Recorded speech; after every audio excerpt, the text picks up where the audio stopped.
Welcome to another edition of Mailbag. And right up front, if you're sitting there thinking, I watched that video the other day, the reason is because I'm recording one block header for all the Mailbag items I'm going to be filming this afternoon. I was filming outside in the workshop, but it's got too cold, so I've moved inside to the orange corner. So here we go. Now remember, Mailbag are questions, comments, and various other things that you guys leave on the channel or you email me directly that I think are worth airing. So before we get going, parish notices. If you haven't subscribed to the channel, why not? Tell your friends, tell the street, tell the world, get them to subscribe. I jest. But if you seriously haven't subscribed to the channel and you like videos about this sort of stuff and musical equipment in general, then subscribe. If you want to be notified when those sort of videos hit the channel, you really need to press that bell icon as well. If you like the content of the video, give it a thumbs up. Down below, leave comments. I do read the comments, I respond to the comments, and sometimes I even make videos about the comments you guys leave, so they give me ideas about future content for the channel. For less than the price of a cup of coffee, you can support the channel and support the production of videos. The address of the TMTG community is down the bottom there, as are the Facebook and Instagram feeds, where all the channel notices during the week are posted. And obviously the release of videos is posted over there as well. But now, back to the next mailbag item. Ooh. The next one comes from Don DeVore, and this was in response to Aftertouch Yes, JPX and JPXM, Chord Maintenance Nightmare SCSI setup video I did in October 2019. And Don writes, one day I'll finish editing and post a video of my 1996 Roland XP50 repair. I've got XP50 player on the channel as well, where I replaced the button panel board as it demonstrates exactly what you just described about the Korg.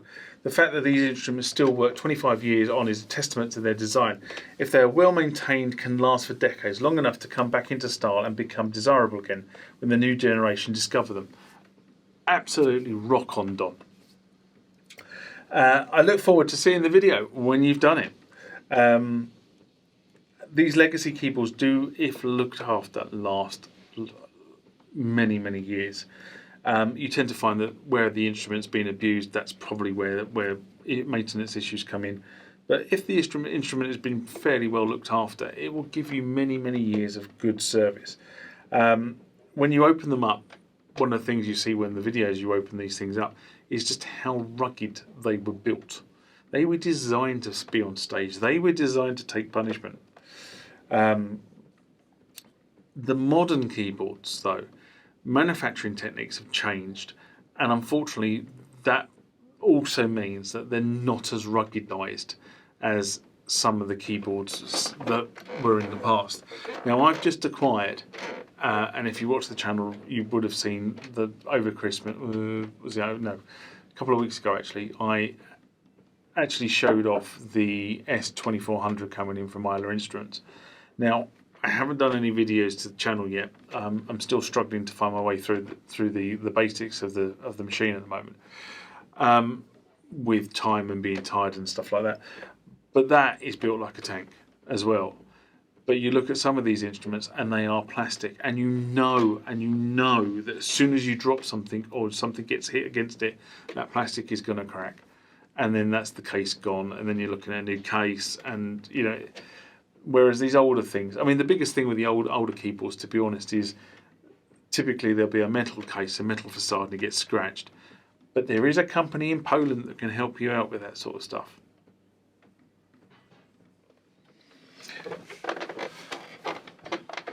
And this one comes from Don DeVore.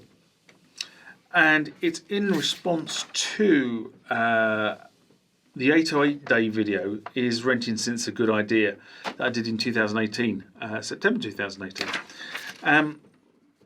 And I thought this was worthwhile because this was somebody else's viewpoint on that particular day. So Don writes, I was hoping for a new MX mixer as well, but the System 8 update is pretty good. I'm having fun with the new filters. Smiley face. I would rent a DAW like Pro Tools 2018 to do my project, but I wouldn't rent a cloud-based VSTs. My reason is that if I want to buy or buy a synth, I might use it 10 or 20 years from now. Operating systems, updates, and the constant rate of software development makes any soft synth a temporary solution. Hardware will always stand the test of time, something I say all the time. And it doesn't need to be authorized every time you want to play around with the sounds. After a few years of renting VSTs or plugins, is that money well spent? How about downloading and installing updates? That's always fun, right? Smiley face. How many times do we have to keep buying them? Subscription is a shit business model for musical instruments. Imagine having to authorize and pay $10 a month to play your guitar in your house. It would never sell, even if the guitar had the capability to sound like all the other great guitars. We simply don't consume musical instruments like we consume movies or games or musical content. We desire them, we play them, we adore them, we maintain them. We display them like treasures. They become an extension of us. So right. The keyboards that you play dictate how they don't dictate how good a musician you are, forget that, but they do dictate the style and the thoughtfulness that you put into your music. Where was I? They allow us to express our ideas and emotions through the technology. They are our tools. I own my tools. I can see the rental model working if you need to get a sound quickly from an iconic synth like a Jupiter 8 or an SH-101 or whatever. But we really have several hardware synths that can do it. So why does Roland think cloudy synths are a good idea? Probably because thousands of people will download these VSTs. There's no physical product or shipping costs. Roland just try and get their money. Okay, I'm not going to really comment on some of the stuff Don writes. I do agree with a lot of his sentiments, though. It's really great to see somebody else's view on this whole hardware versus software. I don't get on with VSTs. I have to be honest. I've said that many times on the channel. I'm a physical hardware guy. Yes, that means I have lots of synths. Yes, it means I have it takes up lots of space. But the bottom line is, these synths are still working 20, 30 years after they were designed and built. Many people who have stuff that had 32-bit drivers have just been screwed by the whole 64-bit Catalina Big Sur scenario. And it won't be long before Windows is going down the same route. And then you won't be able to use that equipment.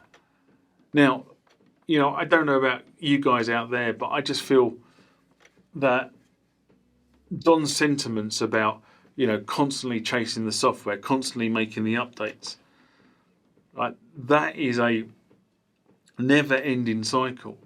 When was the last time you did an update to a Korg M1 firmware? And I'll leave you with that question.